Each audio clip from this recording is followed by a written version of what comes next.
An unprecedented investigation with vast geopolitical consequences. In late June, the Australian Federal Police and ASIO raided the homes and offices of New South Wales Labor MP Shaukat Mosselmain and his staffer John Zhang. Investigating allegations Beijing had tried to infiltrate his parliamentary office. This is a very serious issue, one of national security.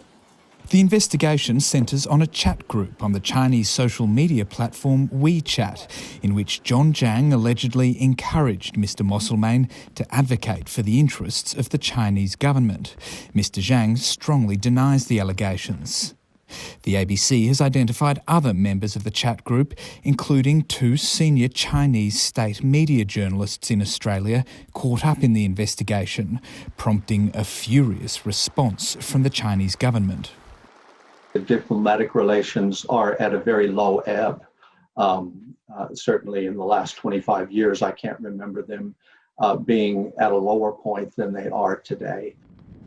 Overnight, after questions from the ABC, Chinese state media accused Australian authorities of having raided 4 Chinese journalists in Australia in June in connection with the investigation, reporting such behaviour severely infringed on the legitimate rights of Chinese journalists, and the incident exposed Australia's hypocrisy in upholding so-called freedom of the press.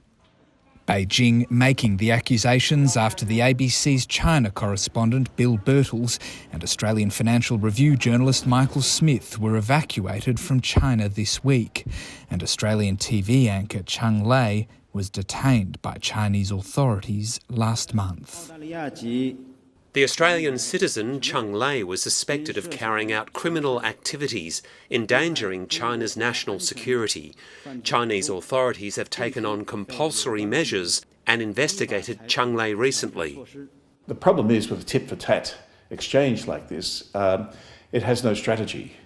It's all tactic, no strategy, and it's not clear what the end point is. The ABC has learned Australia has cancelled the visas of 2 Chinese scholars who were also in the chat group.